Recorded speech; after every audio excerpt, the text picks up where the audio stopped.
தேவனாலே கூடாத காரியம் ஒன்றுமில்லை. ஆகையால் சந்தோஷமாயிருங்கள், மகிழ்ச்சியாயிருங்கள், கர்த்தருக்குள் என்ன செய்யுங்க, களி கூறுங்கள். அவர் என்ன செய்வார்? எல்லாம் செய்வார். வேதம் சொல்லுகிறது, வெளிப்படுத்தல் 3:7 சொல்லுகிற போது அங்கே போடப்பட்டிருக்கிறது, ஒருவனும் பூட்டக்கூடாதபடி திறப்பார், ஒருவனும் திறக்கக்கூடாதபடி பூட்டுவார். ஆண்டவர் மகிமைப்படட்டும். அந்த வார்த்தை சொல்லுகிறது, யோபு 12:14 யோபு சொல்லுகிறான், அவர் இடித்தால் ஒருவனும் அதை கட்ட முடியாது.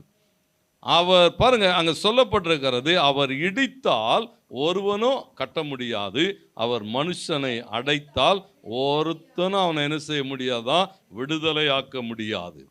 தேவனுக்கு மகிமை. ஏன்னா ஒரு சர்வ வல்லமையுள்ள தேவன். ஆண்டவருக்கு மகிமை உண்டாகட்டும். இந்த கால வேளையிலே தேவன் நம்மோடு கூட பேசுகிற காரியங்களை நீங்கள் அறிந்து கொள்ள வேண்டும். அவரால் எல்லாம் செய்ய முடியும். இதை முடியுமா அப்படின்ற ஒரு கேள்வி அவரிடத்துல இல்லை. இதை அவராலே மாற்ற முடியுமா, ஆசீர்வதிக்க முடியுமா? ஆண்டவருக்கு மகிமை உண்டாகட்டும். ஆண்டவராலே கூடாத காரியம் என்று ஒன்றும் இல்லை.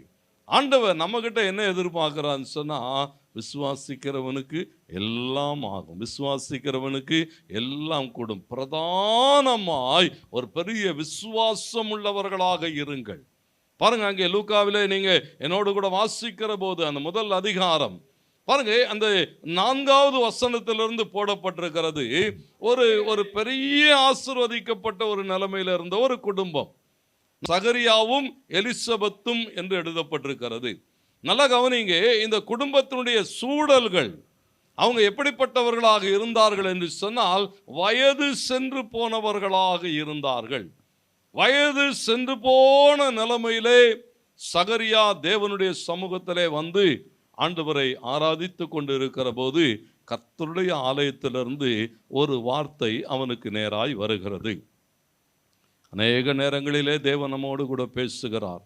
ஆலயத்துக்கு வருகிறோம், தேவனுடைய சத்தத்தை கேட்க வாஞ்சையோடு கூட காத்திருக்கிறவர்கள் நடுவில் தேவன் பேசுகிறார், தேவன் காரியங்களை வெளிப்படுத்துகிறார், சொல்லுகிறார். அநேக நேரங்கள் என்ன செய்கிறோம்னா, பல வார்த்தைகளை இழந்து போயிருக்கிறோம், பல வார்த்தைகளை அவிசுவாசத்தோடு கூட கடந்து போயிருக்கிறோம், பல வார்த்தைகள் நம்முடைய செவிகளுக்குள்ளாகவே என்ன செய்யல, வரலை. ஏன்னா ஊர்பட்ட கவலைகள் நமக்கு இங்கே உட்காந்துட்டு என்ன பண்ணிட்டு இருக்கிறோம்னு சொன்னால், எல்லா கவலைகளையும் இருக்கிற எல்லா பிரச்சனையும் யோசிச்சுக்கிட்டு அவர் என்ன சொல்கிறாருன்னு என்ன செய்யாது, பல நேரங்களில் நமக்கு உள்ளேயே வராது. ஆண்டவருக்கு மகிமுண்டாட்டு சகரியா தேவனை ஆராதித்து கொண்டு இருக்கிறான். தேவனுடைய ஆலயத்திலிருந்து ஒரு சத்தம் வருகிறது.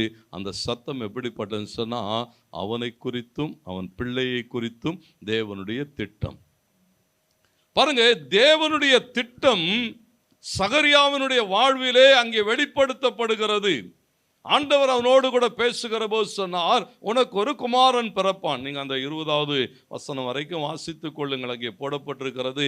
இவைகள் தான் அங்கே பதிவு செய்யப்பட்டிருக்கிறது. உனக்கு ஒரு குமாரனை நான் கொடுப்பேன், அவன் ஜனங்களை என்ன செய்வான்னு சொன்னா, தேவனிடத்துக்கு திருப்புகிறவனாக இருப்பான், அவன் வல்லமை பொருந்தினவனாக இருப்பான், தாயின் கர்ப்பத்தில் இருக்கிற போதே பரிசுத்த ஆவியினாலே நிரப்பப்பட்டவனாக இருப்பான். பாருங்க, பரலோகம் அவனுடைய பிள்ளையை குறித்த அநேக காரியங்களை பேசி கொண்டிருக்கிறது.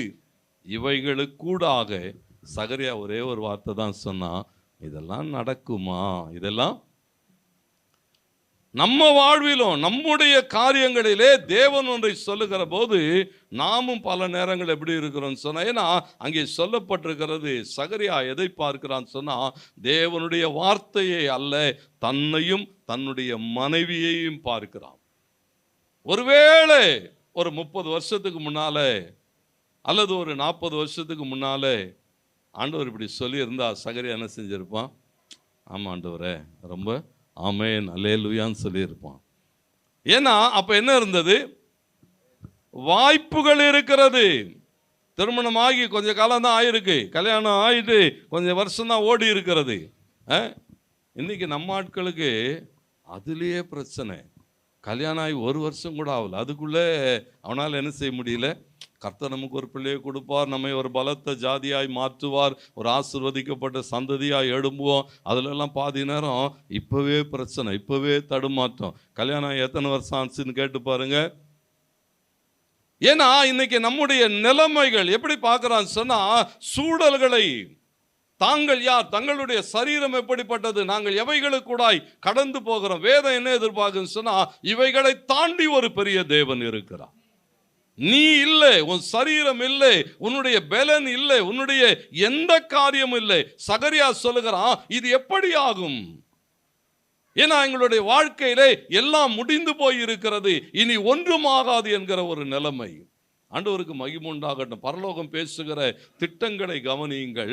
அந்த திட்டங்களுக்கு எதிராக இவன் பேசுகிற போது வேதம் என்ன செய்யுதுன்னு சொன்னா, ஏன் விசுவாசத்தை பிரதானமாய் பேசுகிறோன்னு சொன்னா, விசுவாசம் பிரதானமானது.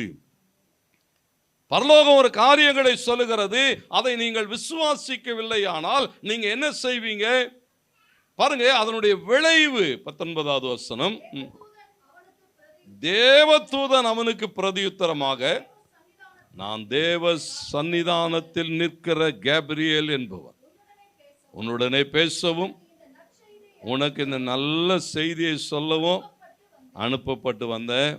நான் சொன்னேன், நீ நம்பலை. சொல்கிறேன், நான் பரலோகத்திலேருந்து கடவுள் என்னை அனுப்பிச்சாரு, உங்கள்கிட்ட தான் அனுப்பிச்சாரு, போயிட்டு நல்ல வார்த்தையை சொல்லு அப்படின்னு சொல்லி அனுப்புனாரு. ஆனால் நீ என்ன செய்யலை பாருங்க. சொல்லுகிறான், தகுந்த காலத்தில் நிறைவேற போகிற தேவனுடைய வார்த்தையை நீ விசுவாசியாதபடினால் சம்பவிக்கிற நாள் வரைக்கும் அவிசுவாசமா உன்னால பேசவே முடியாதுன்னுட்டார். எப்படி? வாயை அடைச்சதுதான். அவர் அடைச்சா யாரும் திறக்க முடியாது. அவர் அடைச்சா அவரா என்ன செய்யணும் பாருங்க. இங்கே சொல்லப்பட்டிருக்கிறது அவிசுவாசத்தினுடைய விளைவு. தேவன் சொல்லுகிறார். தேவன் சொல்லுகிற போது தேவ பிள்ளைகள் என்ன செய்ய வேண்டியிருக்குன்னு சொன்னா, ஆம் என்றும் ஆமேன் என்றும். ஆண்டவர் என் கூட பேசுங்க. இந்த வேத வசனம் சொல்லுகிறதா, இந்த வார்த்தை சொல்லுகிறபடிதான் நடக்கும். ஏன்னா இந்த வேதாகமத்தில் எழுதப்பட்டிருக்கிற எந்த ஒரு நல்ல வார்த்தையும் தேவனுடைய பிள்ளைகளுடைய வாழ்விலே நிறைவேறாமல் தரையிலே விடவே விடாது.